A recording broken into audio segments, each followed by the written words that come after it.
War is hell. Any sane individual knows this, and knows that the old romanticized notions of glory on the battlefield are little more than fantasy.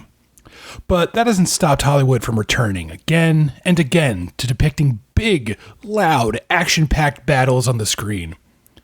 Whenever reviewing a war movie, Roger Ebert was fond of pulling out a quote attributed to Francois Truffaut that it was impossible to make an anti-war film because movies made war inherently entertaining.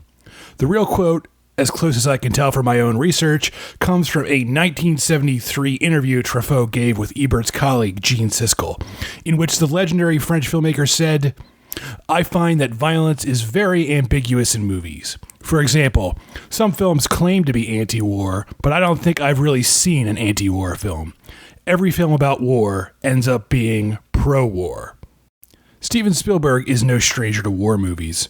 From Saving Private Ryan to the Band of Brothers miniseries and beyond, Spielberg has portrayed war in all its horrors, but even when portraying the harrowing battles of Private Ryan, the truth of the Truffaut quote sneaks in. Sure, war is hell, but it's also pretty entertaining in the hands of a master filmmaker. The real way to hammer home the horrors of war isn't so much to portray extended battle sequences. Instead, the secret is to move beyond the bullets and the blood and find the humanity lurking beneath. Humanity in danger of being snuffed out like a candle in a cold wind. And with War Horse and Lincoln, two films focused on World War I and the American Civil War, respectively, Spielberg did just that. I'm Chris Evangelista, a staff writer and film critic with SlashFilm.com, and this is 21st Century Spielberg, a podcast examining the challenging, sometimes misunderstood 21st century filmography of one of our greatest living filmmakers, Steven Spielberg. This is episode 5, History Has Its Eyes on You, War Horse and Lincoln. Full of battles likened to slaughterhouses and meat grinders, World War I, the Great War, the war to end all wars, claimed 9 million combatant deaths and 13 million civilian deaths during its long 4+ bloody years. And then there were the non-human deaths. I was not prepared for how many millions of horses perished during the Great War. It was over 4 million, said Steven Spielberg. And it wasn't all in close combat. A lot was just through malnutrition and mistreatment. But don't forget that the Humane Society was born out of the First World War, and it was a huge turning point in technological warfare that supplanted the horse once and forever.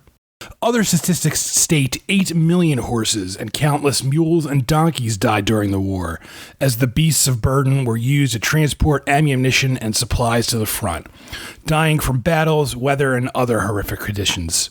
We, as a species, are inherently cruel to animals. We claim dominion over them, and therefore believe we have the right to do whatever we want to them. And during World War I, horses were thrust into horrible savagery they had no control over.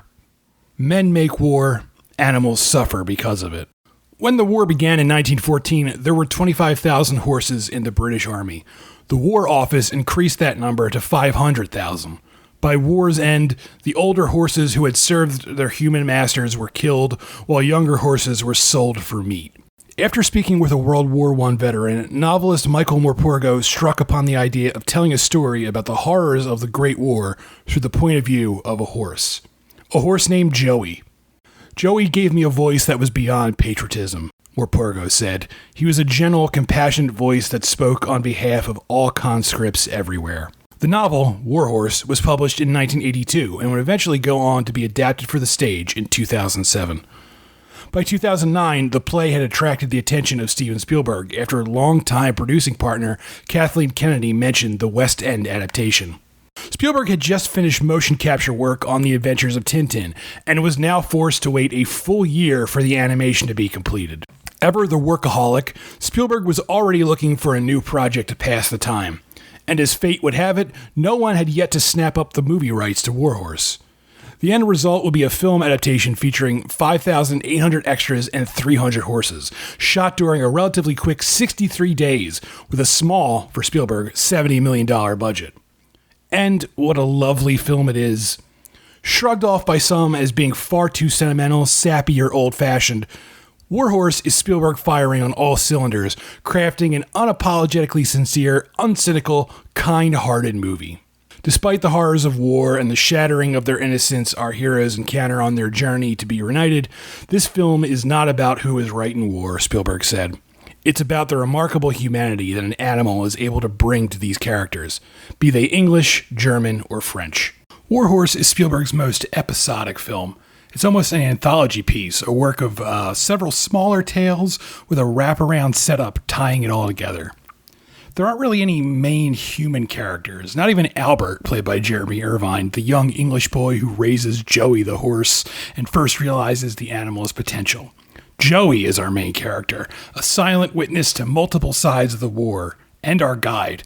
We follow him through peace and war and peace again, through the loving warmth of home to the hellish terrain of the battlefields. Starting in 1912, we meet thoroughbred Joey in Devon, England, where frequently drunk farmer Ted Narracott, Peter Milan, spends more money than he has in order to win the horse at auction. The Narracott family needs a plow horse, but Narracott sees something in the thoroughbred. He's also seized with an urge to one-up his landlord Lyons, David the Lewis, who was also bidding on the horse. And it seems like a big mistake from the start, as Joey has no interest in or understanding of how to plow the farm. Things seem so dire, in fact, that Ted is ready to give up on Joey completely.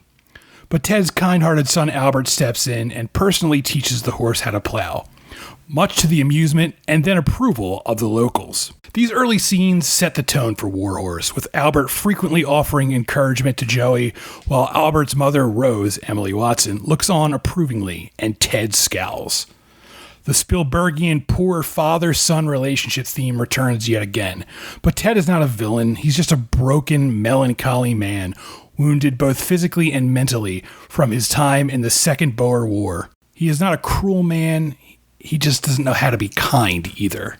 Joey is an expressive animal, and on more than one occasion, his reactions and actions are played for laughs, such as when he intentionally halts from jumping over a wall while Albert is trying to impress a local girl, sending Albert flying into the mud. But Warhorse never fully anthropomorphizes the animal. This isn't an animated Disney film with a talking beast. The furthest it's willing to go is to treat Joey like a faithful dog occasionally, although at one point a character snaps, "That's enough, it's a horse, not a dog." But the bond between Joey and Albert is unmissable. It's strong and warm and unabashedly tender. "I knew when I first saw you, you'd be the best of us," Albert tells Joey. Albert cares for the horse as if it were a member of his own family. Indeed, he shows more love for Joey than he does for his father, which makes his father's next betrayal all the more heartbreaking.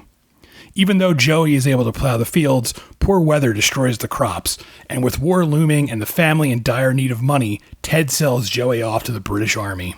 The parting between animal and boy is undeniably heartbreaking, and Spielberg and screenwriters Lee Hall and Richard Curtis soften the blow with how the animal changes hands.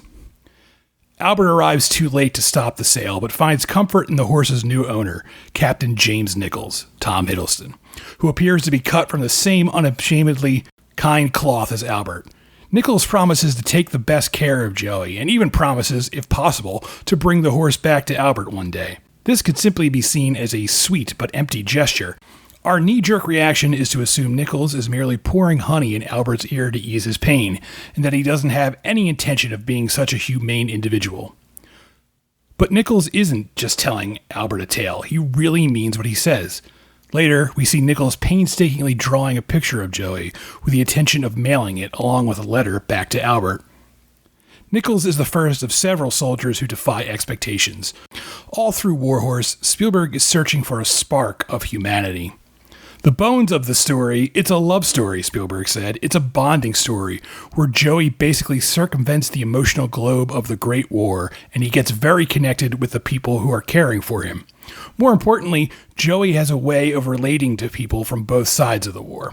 There aren't many outwardly cruel humans in the film, but there are also individuals like Nichols who stand out. Nichols' superior officer, Major Jamie Stewart, Benedict Cumberbatch, seems like a nice enough fellow, but he's also more interested in soldiering and thinks of his own horse, Topthorn, as little more than an object of war. But Nichols cares for Joey, which makes Nichols' death all the more heartbreaking. In one of the film's many stupendous set pieces, Spielberg films a battle charge with British cavalry through a German encampment that ends in disaster.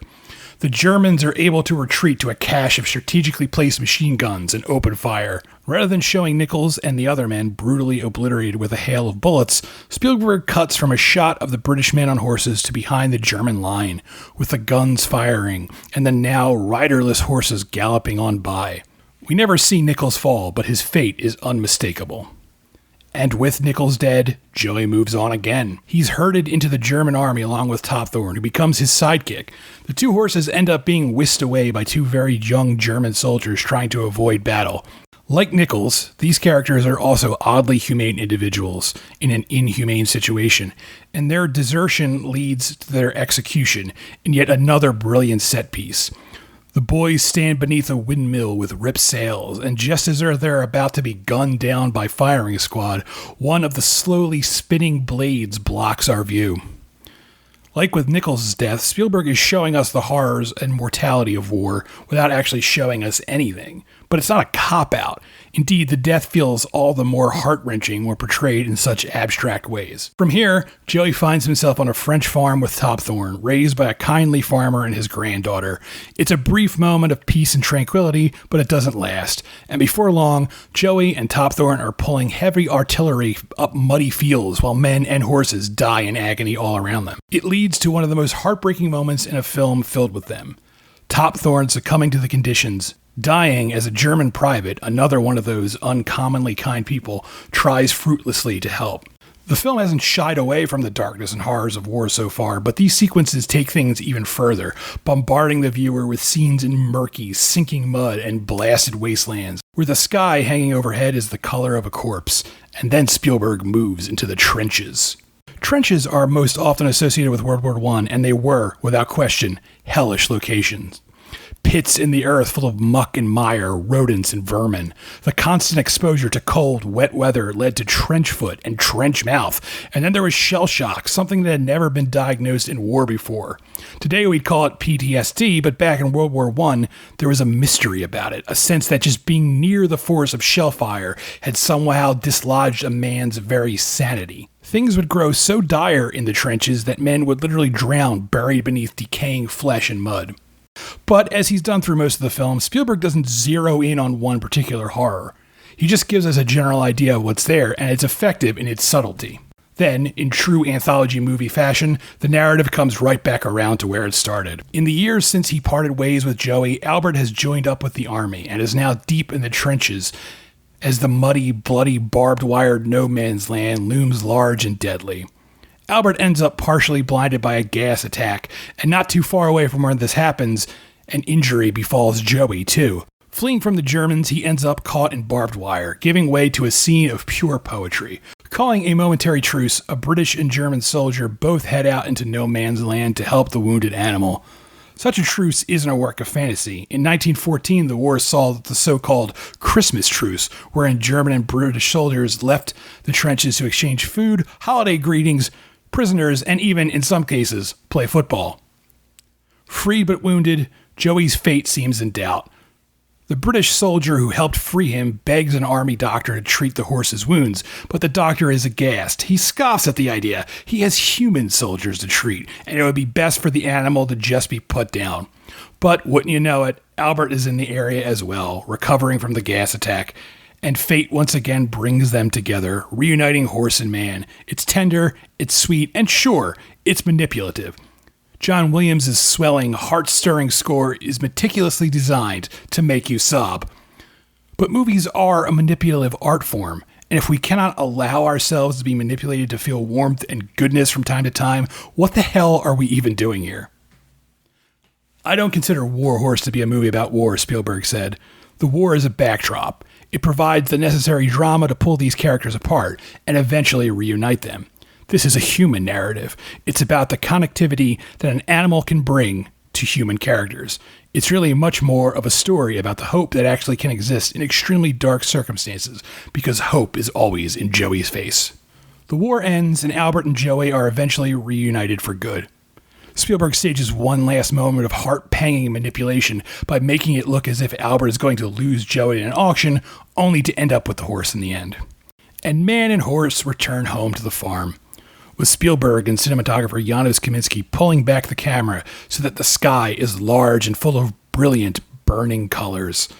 Albert reunites with his parents and embraces his father, and Joey looks off towards the sunset, at peace at last. I dare you not to cry. Even if you want to shrug off the sappy earnestness of War Horse, and really you shouldn't, the film stands tall in Spielberg's body of work thanks to the pure showmanship on hand. All of that emotion wouldn't resonate nearly as well if Spielberg didn't go all in on staging one big set piece after another, be it the machine gun sequence, the execution of the two boys by the windmill, or a lengthy sequence in which Joey gallops among the bombs and bullets of no man's land. This is one of two specific moments where Spielberg didn't rely on a real horse, using CGI instead. The other is the barbed wire sequence, which had an animatronic animal. All other scenes used real horses. War Horse is Spielberg in John Ford mode and paying tribute to the films he grew up with, the big, sweeping, old-fashioned epics. For this movie, we talked about certain visuals, Kaminski said. We spoke about John Ford and his composition and about the importance of characters standing out from the land rather than blending in. The movie takes place in an amazing English landscape, so I used many very big, very strong lights because I wanted to see the blue skies and puffy clouds, and I wanted the characters to stand out from the land. War Horse is a film with big landscapes and bigger emotions. The type of movie where people stand in the rain, hair plastered against their face, and flash knowing looks of awe and happiness as the camera pushes in. Where the skies are always wide open and the sunsets look like a painting. Or maybe a shot taken from Gone with the Wind, although Kaminski swears that was unintentional. I didn't even know there was an image similar to that in Gone with the Wind, the cinematographer said. It just felt right that this boy coming back from his journey as a man deserves to be treated in a very heroic way, and the composition reflected that. But beyond the stunning filmmaking, Spielberg is selling us a film about hope. A film that looks to find kindness in the unkindest of places. A philosophy lifted directly from Michael Morpurgo's novel. Does he not personify all that men try to be and never can be, Morpurgo wrote. I tell you, my friend, there's divinity in a horse, especially a horse like this. God got it right the day he created him. And to find a horse like this in the middle of this filthy abomination of a war is for me like finding a butterfly on a dung heap. We don't belong in the same universe as a creature like this. America loves to mythologize its great leaders of the past, but none seem to loom as large as Abraham Lincoln. Even George Washington seems rather boring in comparison. Lincoln's legend feels like something we're born with. We spring forth from the womb already fully aware of his legacy.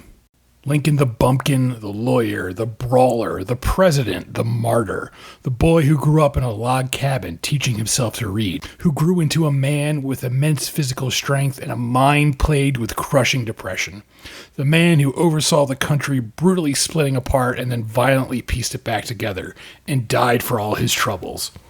Abraham Lincoln isn't a man, he's a saint, a gleaming, well-polished marble bust, a 99-foot seated behemoth who looks out at us all from the cool shadows of his sprawling, elevated monument. How do you even begin to make a man like that seem human? If you're writer Doris Kearns Goodwin, you go to unlikely sources, his political rivals. Goodwin's book, Team of Rivals, tells Lincoln's story in part via the men who all vied for the nomination at the Republican National Convention alongside him. William H. Seward, Salmon P. Chase, Edward Bates. Men who were furious when Lincoln won the nomination, only to then go on to join his cabinet, and in the case of Seward, become a good friend. Goodwin originally intended to write a book about the relationship between Lincoln and wife Mary Todd, but in doing her research, she realized that the great man seemed more married to his team of rivals, and those men kept diaries and letters about Lincoln. Here was a fresh way to view Lincoln through intimate eyes. And when it came time to make a movie about Abraham Lincoln, it was Goodwin's book Steven Spielberg would look to. But he would also look to Tony Kushner, the playwright who had scripted Spielberg's Munich. And he would also look to Daniel Day-Lewis, the renowned actor known for committing fully and completely to whatever role he happens to play. With these tricks up his sleeve, Steven Spielberg would try to do the impossible. Make Abraham Lincoln seem human again. You get to spend time with Lincoln as a human being, not just as a statue or as a $5 bill tucked away in your pocket, Spielberg said. The idea was to flesh him out. But how? Like Warhorse, Lincoln uses war as a backdrop.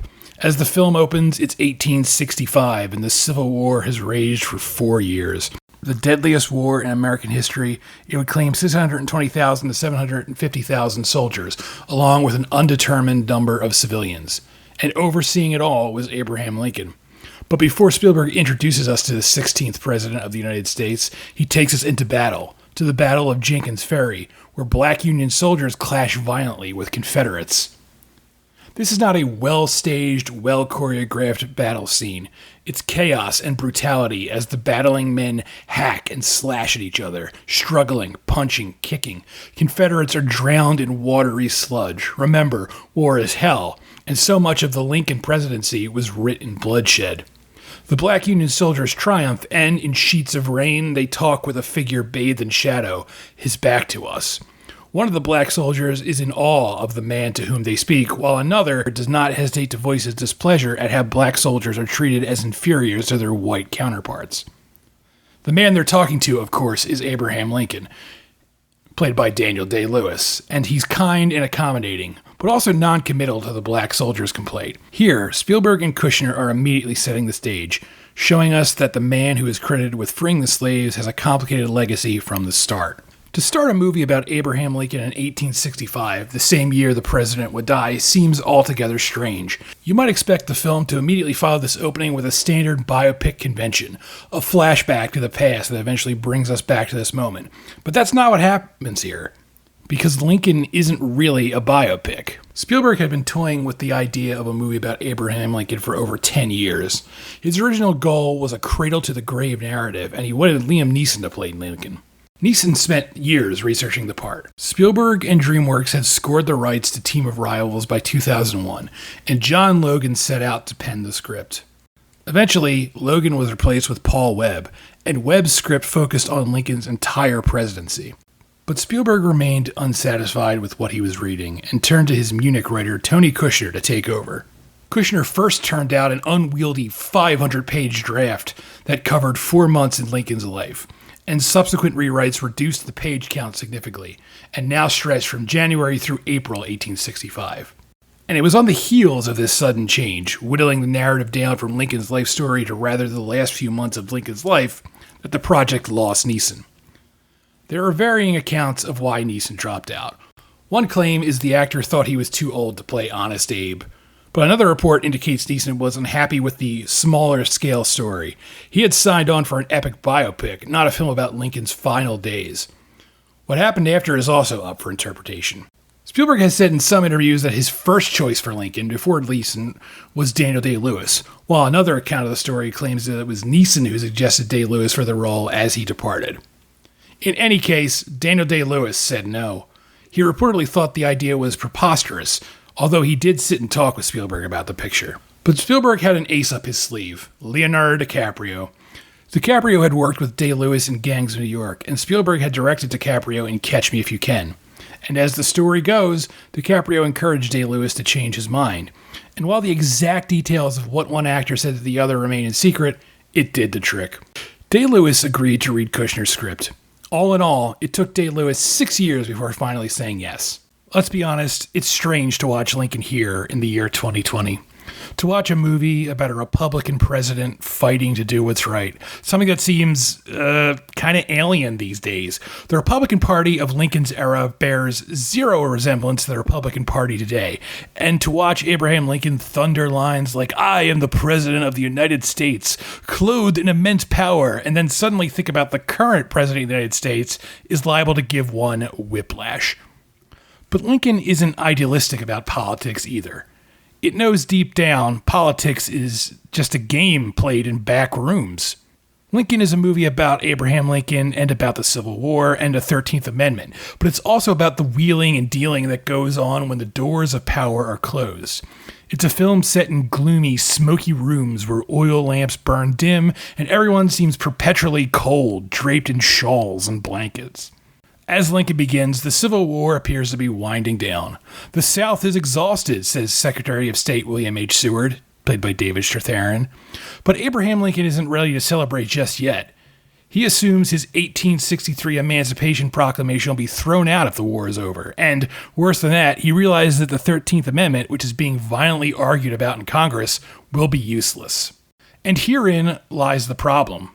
Lincoln can't delay the end of the war. It would cause even more blood to be shed and make him look exactly like the dictator his detractors proclaimed to be. To add a ticking clock to the whole endeavor, there's a group of representatives from the Confederate States slowly moving towards Washington to presumably talk peace. So what's the solution? Bribery. Well, sort of. Lincoln and Seward cook up a plan to put together a team of lobbyists to help sway some lame duck Democrats to their side by offering them federal jobs. This setup opens Lincoln up to be a who's who of great character actors, as one, hey, it's that person, face after another pops up in scene after scene. James Spader, Tim Blake Nelson, and John Hawkes are the lobbyists, with Spader almost tucking the entire film in his waistcoat pocket and running away with it as the rowdiest member of the gang. Jeremy Strong is Lincoln's private secretary. Bruce McGill sports a glorious beard as Secretary of War Edwin M. Stanton.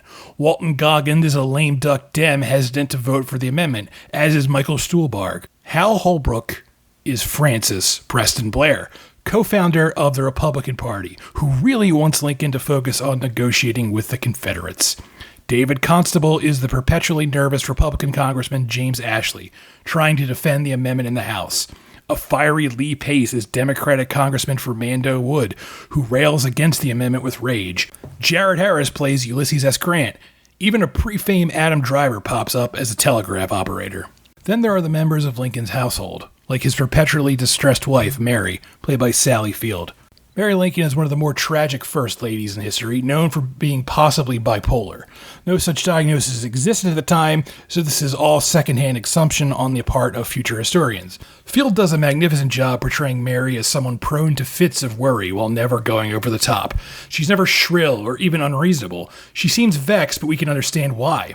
Gloria Reuben has a small but memorable turn as Elizabeth Keckley, a former slave who now tends to Mrs. Lincoln. And Joseph Gordon-Levitt pops up as Robert Todd Lincoln, Lincoln's eldest son who badly wants to join the army, even though his parents are against it. Outside of the circle of all these characters is Tommy Lee Jones as radical Republican Thaddeus Stevens, who does not initially trust Lincoln, but who is able to eventually put his temperament aside to help get the amendment passed.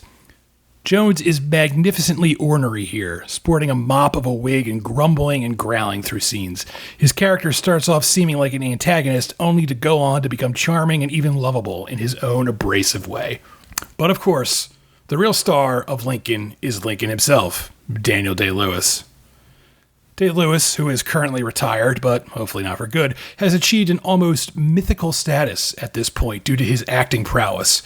He reportedly dives headfirst into the roles he takes, although he's also hesitant to talk about his process. It sounds pretentious, I know, the actor said. I recognize all practical work that needs to be done. The dirty work, which I love. The work in the soil, the rooting around the hope that you might find a gem. But I need to believe that there is a cohesive mystery that ties all these things together, and I try not to separate them. One imagines him going out into the wilderness to build himself a log cabin to prepare for the part of Abe Lincoln, but really he just read some books and looked at photographs. I looked at them the way you sometimes look at your own reflection in a mirror and wonder who that person is looking back at you, he said, adding, there are always practical decisions to make about any character you're playing, but I always try to find a way towards and into a life in a manner that allows me to think those decisions make themselves. Lincoln has been portrayed on screens big and small before, but there's something, or rather several things, about Day-Lewis's performance that feels less like an actor playing a role and more like a possession, as if Honest Abe's ghost had been conjured up to occupy Day-Lewis's body for the duration of the film. By all historic accounts, Lincoln's voice is not a booming baritone as we might expect. He had a gift for projecting his voice for large crowds to hear, true, but the sound of the voice itself was described as a thin tenor, or rather falsetto voice, almost as high-pitched as a boatswain's whistle, and with a noticeable twang of accent. Day-Lewis doesn't exactly make his own voice high-pitched to play Lincoln, but he certainly makes it higher than we might expect. And that one act alone almost does all the heavy lifting. But then there's Day-Lewis's body language. Leaning into Lincoln's lanky frame, the actor has Lincoln often sitting slumped, arms dangling. When he moves slow, like the tortoise racing the hare. Day-Lewis also nails the overall melancholia that seemed to hang over Lincoln his entire life. He wanders the White House at night like a ghost haunting the rooms. When asked if he wants company, he replies that he's best alone when he's feeling like this. He sits in his office and gazes at a dangling pocket watch like a soothsayer gazing forward in time. People love him, and yet he seems like a man unloved by all. But that's not to say he's without warmth, because above all, above the mannerisms, the voice, and the disposition, the thing Day-Lewis really nails is Lincoln's sense of humor and his propensity for telling stories. Kushner's script is consistently funny. There are moments throughout more amusing than the entirety of most modern-day full-fledged comedies. And while the comedy comes from multiple characters, Spader's gets a lot of laughs, it often comes from Lincoln and his stories. Multiple times in the film, Lincoln pauses everything to recount a story, usually a story subtly or not so subtly related to the matter at hand. It gets to a point where, as Lincoln is winding up a new yarn, Edward Stanton bellows, "Oh no, you're going to tell another story," and flees the room rather than listening to it. The story in question is about Ethan Allen, a story the real Lincoln reportedly loved to tell, and it's one of the best moments in the movie. It was right after the Revolution, right after peace had been concluded, and Ethan Allen went to London to help our new country conduct his business with the king. The English sneered at how rough we are and rude and simple-minded and on like that everywhere he went. Till one day he was invited to the townhouse of a great English lord.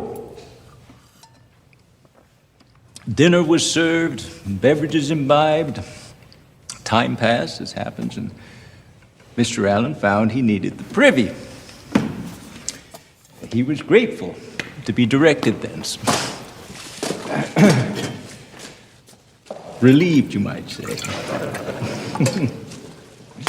Now, Mr. Allen discovered, on entering the water closet, that the only decoration therein was a portrait of George Washington. Ethan Allen done what he came to do and returned to the drawing room. His host and the others were disappointed when he didn't mention Washington's portrait, and finally his lordship couldn't resist and asked Mr. Allen had he noticed it, the picture of Washington. He had. Well, what did he think of its placement? Did it seem appropriately located to Mr. Allen? Mr. Allen said it did. His host was astounded. Appropriate? George Washington's likeness in a water closet? Yes, said Mr. Allen, where it'll do good service. The whole world knows nothing to make an Englishman shit quicker than the sight of George Washington. I love that story.